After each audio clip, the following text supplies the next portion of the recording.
still out there as a pending matter. When you say it's out there, I remember going through this thoroughly last time. Did we find out who put it out there, who's responsible? Yeah, the Governmental Accounting Standards Board is the it's not a government organization. It's like the bar would be, or the lawyers. But they set the standards, and then the American Institute of Certified Public Accountants looks at their standards and say that if you don't, said that currently they're saying if you don't meet that GASB 34 standard, then all we can do is issue an adverse opinion, which would affect your bond rating. So it's kind of, they've got you by the tail on that one. So I mean, nobody really likes it, but everybody's going down the road to implement it. So, when is it supposed to be? It's supposed to be implemented in fiscal year 2003, so that any assets that you purchased during fiscal year 2003 have to be reported. Your enterprise funds, even the infrastructure, have to be reported in 2003. Everything you've bought since 1980. And you have 4 years to get your other buildings and land and properties and other assets, including sidewalks and streets. We have to place values on those. And those have to be done by when? The 4 years, 2007 for those. But as far as the infrastructure for water, and that has to be done in 2003. How are we doing on that, George? How's our inventory coming, all right? I had scheduled a meeting for earlier this month, which I ended up canceling. Various department heads to find out what records we had and how we could approach this. My gut feeling is we could probably do it very cheaply. Because our buildings are typically beyond the 25 years. We can find out the cost of most of them. We do have records of what the town owns the land. I know Mr. Hanlon has the water and roadway and different programs, and we can determine the costs. So I don't think it's going to be as big a problem as we thought. That's good.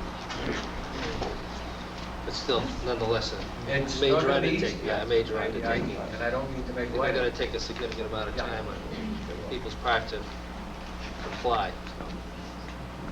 But once it's done, it's just a rolling maintenance issue as far as A lot of people are starting with insurance lists, and they have pretty good listings for insurance companies. Okay, very good. Well, I want to thank you for letting me do the audit for the town. Good group of people here. Good. Appreciate your comments, and appreciate you coming annually to give us the update. And Hope to do it for a long time. all right. Thanks, Thanks again, Dick. Thanks, Josephine. Thank you, George.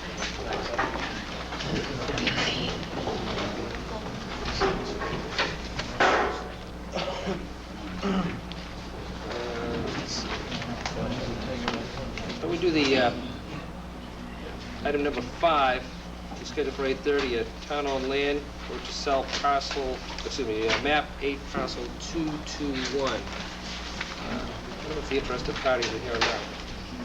But public notice, return of land to tax rolls. The Board of Selectmen will be considering for the sale the following parcel of town-owned land on Monday, June 18th, at 8:30 p.m. in room 14.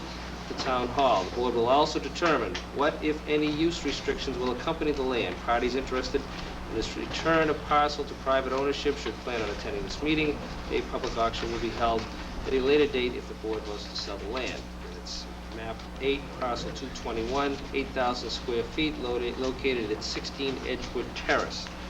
Again, we had a letter of interest expressed by a party, which is generally someone expresses an interest in a piece of town-owned land. It runs its course through the development team and town departments.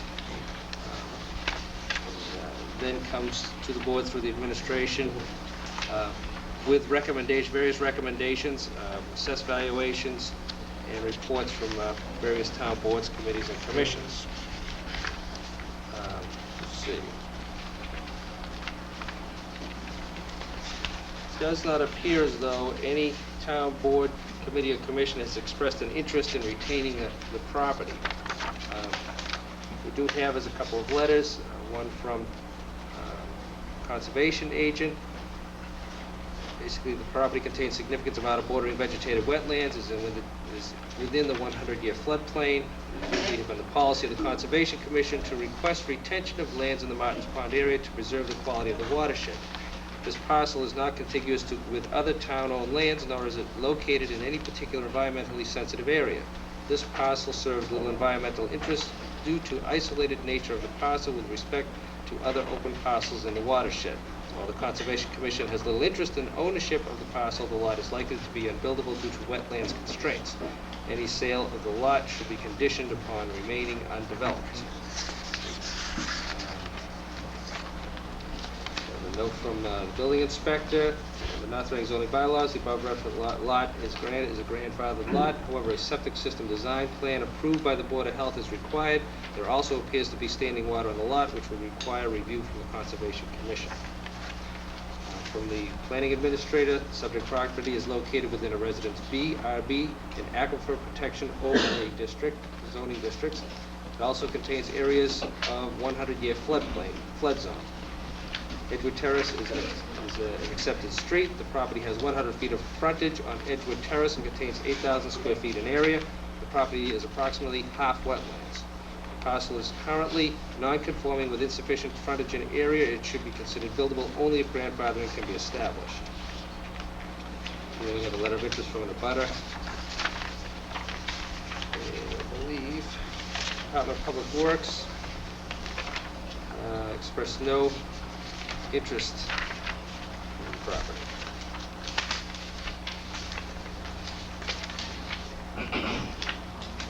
Again, the Board of Assessors verified the map and parcel number, address, assessed value was $13,000. Printing of the abutters. Originally taken for tax titling, I believe. Unpaid taxes. What's the pleasure of the board? Sorry, is the applicant here? Hi.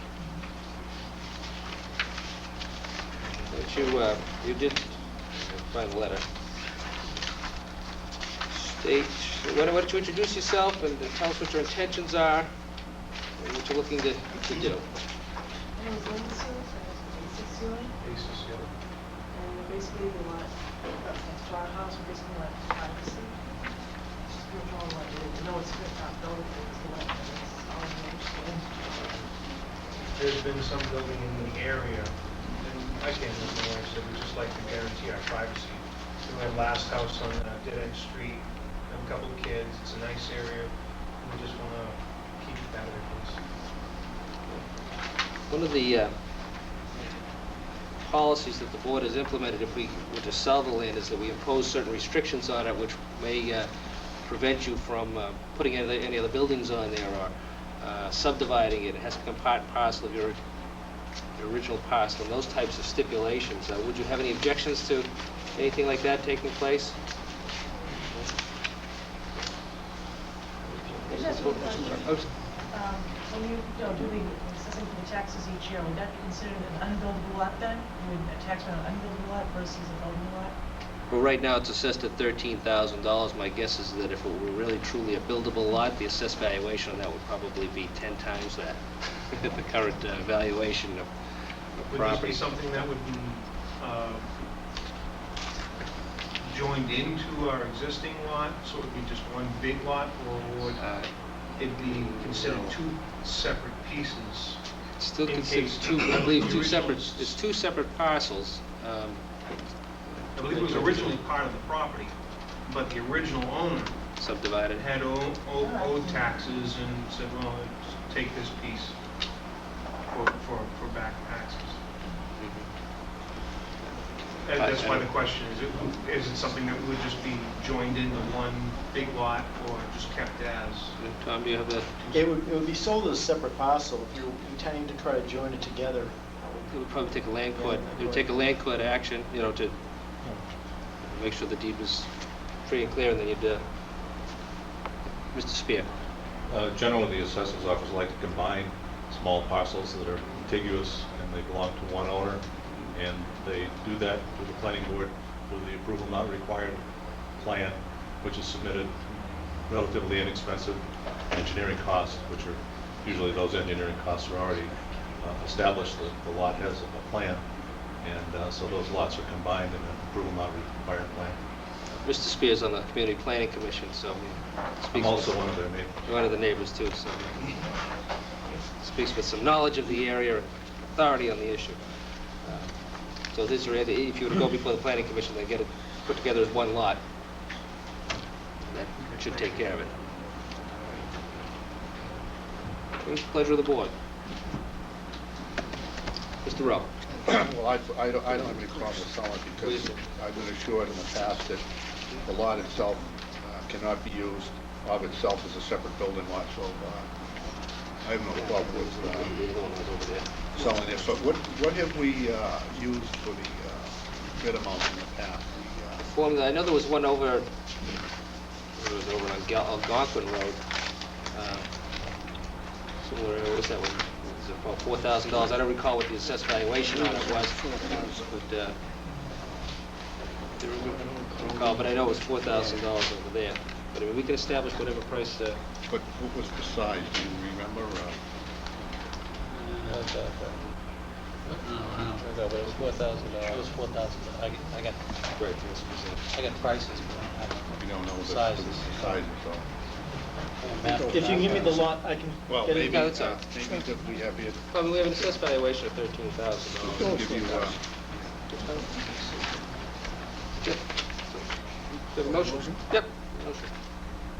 Go ahead. Mr. Chairman, I move to sell by auction town-owned land designated as map 8, parcel 221, located at 16 Edgewood Terrace, in accordance with Mass General Law, Chapter 60, Section 77B, at a minimum bid price of $4,000, subject to the following restrictions: that the lot not be used, number 4, no building or other structure of any kind shall be erected or maintained on the premises. Oh, in and of itself. Well, number one. I'm sorry. Number one, in and Number of one, itself. in and of itself is a separate building lot. And number 4, no building or other structure of any kind shall be erected or maintained on the premises. 1 and 4. I have a question. Yes.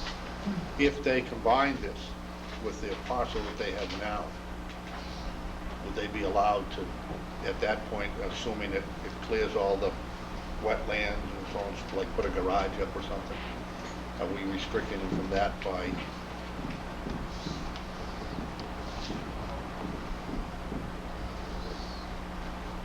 Why don't we make it number 3? Well, that's what I was wondering, if that would be better, that, you know. No building or other structure of any kind shall be erected or maintained on the premises unless the premises is combined with adjoining and said adjoining land already meets the minimum requirements of the town of North Reading for a separate building lot. And that doesn't preclude, so if they combine the lots. So 1, 3, and 5 It it should wouldn't be. preclude the current owners or future owners from using a piece of this lot after the combination. My suggestion would be 1, 3, and 5, which in and of itself is a separate lot, one we just read, and then also, council has also advised us to always include number 5. Number 5. Chapter 48, right? Okay, I'll amend my motion to 1, 3, and 5. 1, 3, and 5. I'll second. Okay, so just for your information, the restrictions would be that, number 1, in and of itself as a separate, would not be a separate building lot. No building or other structure of any kind shall be erected or maintained on the premises unless the premises is combined with the adjoining, and said adjoining land already meets the minimum requirements of the town of North Reading for a separate building lot. And to waive the provisions of Mass General Law, Chapter 48, Section 6, pursuant to its 9th paragraph. And what did that do for us? Do you recall that was as a result of the issue over in your area, I believe. This provision, yeah, over Rock Street. Yeah, but I think this is what covers it. But I don't Right. recall what it was. Okay, so those are the restrictions. And what is the